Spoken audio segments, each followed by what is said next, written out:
नई दिल्ली से। राधे राधे महाराज। राधे राधे महाराज जी। महाराज जी, आजकल हम जैसे युवा इतने तनाव और चिंता में रहते हैं कि वर्तमान में जीने की बजाय भविष्य की चिंता में खो जाते हैं, जिससे डर और बेचैनी बनी रहती है। महाराज जी, कृपया बताएं कि इस आदत को कैसे बदला जाए ताकि इस नाम जप, वर्तमान की नाम जप। अगर हम नाम जप करेंगे तो हमारी बुद्धि प्रवीण होगी, भविष्य की मुझे चिंता नहीं होगी, क्योंकि भविष्य में मेरे भगवान मेरे साथ हैं।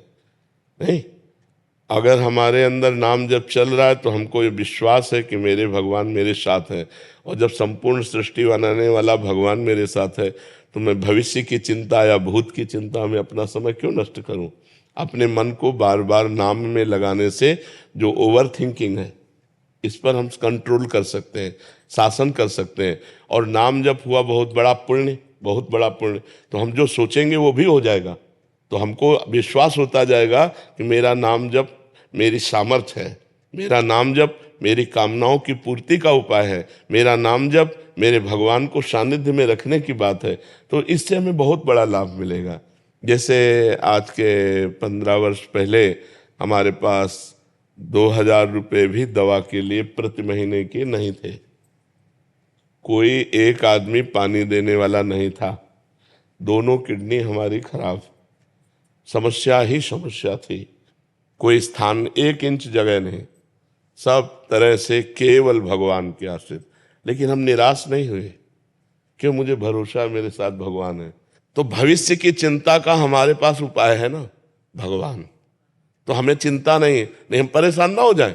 तो मुझे लगता है भविष्य की चिंता से बचने के लिए भगवान को सानिध्य में रखने से, जैसे हम आपको बता रहे, निहाल कर दिया भगवान ने। जहाँ एक आदमी पानी देने वाला नहीं था, वहाँ हजारों नौजवान ऐसे खड़े हैं कि कोई पानी पिलाता है, कोई रुमाल से मुंह पोंछता है, कोई हाथ पकड़। एक कदम भी ऐसा नहीं जो मुझे साथ न मिलता हो। सोचो, अपना बेटा भी अपने काम में नहीं आता है। जब शरीर बीमार होता है तो अपना बेटा भी इतना साथ में दवा ला के दे देगा, पड़े रहो। लेकिन ये ऐसा नहीं है, एक एक मिनट हर समय अलर्ट खड़े हुए हैं। ये कौन है? भगवान। तो हमें जो भविष्य की चिंता से बचा सकता है तो भगवान बचा सकता है, क्योंकि सर्वलोक महेश्वर है, वो सब कुछ कर सकता। कैसे किया? वही परमात्मा कर रहा है, वो अपने आप सारी व्यवस्था कर रहा है। हम भगवान को अपना माने हुए हैं और भगवान का नाम जप करते हैं, तो हमें भविष्य की चिंता नहीं। तो इसलिए भविष्य की चिंता से बचने के लिए भगवान का नाम जप किया जाए और भगवान को अपने सानिध्य में देखा जाए, सो ही बच सकते हो। नहीं तो भविष्य एक गुप्त वस्तु है, क्या होगा तुम्हें पता नहीं है।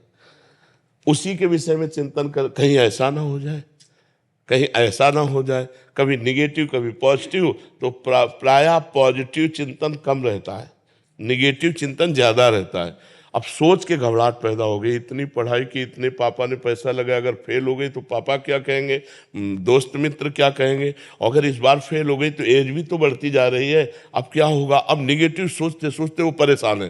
फेल कब होना है? फेल अभी हो गया हो। तो हम अगर भगवान का चिंतन करें तो तुरंत पॉजिटिव चिंतन है, यार भगवान पास भी तो करवा देंगे। अगर फेल भी हो गए ना तो भगवान कोई दूसरा रास्ता निकाल देंगे। तो हम भगवान को यदि साथ लिए तो हम परेशान नहीं होंगे। अगर भगवान को साथ नहीं लिए तो चाहे जितना पास हो जाए, हम वास्तविक एक दिन फेल हो जाएंगे।